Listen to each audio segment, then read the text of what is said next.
อาหารคือเก่าแต่มันสิแซ่บขึ้นกว่าเก่าถ้าจะกินอยู่บ่อนที่ถึกใจ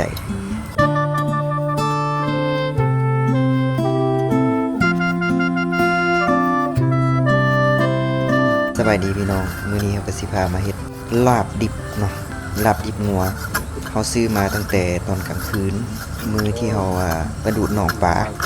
เอาเฮ็ดซอยจูกินนะเราซื้อมาหลายมันเหลือแล้วตอนเช้าเราก็เลยมาเฮ็ดลาบดิบต่อซีนสดๆเด้อเพราะว่าเราซื้ออยู่โรงฆ่าสัตว์นะบรรยากาศกินอยู่ทุ่งไร่ทุ่งนาพี่น้องเอ้ยได้ยินเสียงแค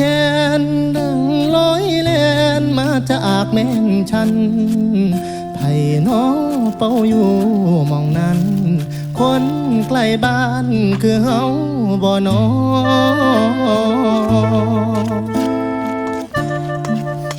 บางเทื่ออาหารที่แซ่บ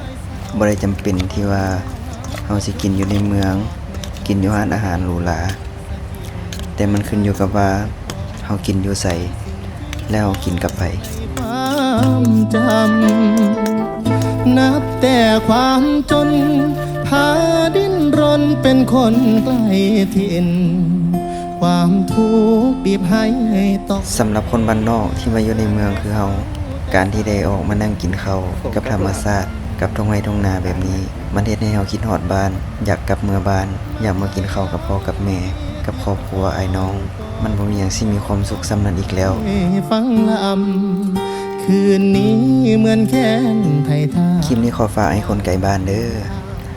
บ่มีบ่อนใดอบอุ่นและมีความสุขส่ำบ้านเฮาผู้ใด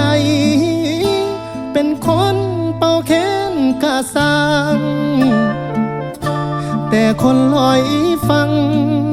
มันจังมีแหงใจลาย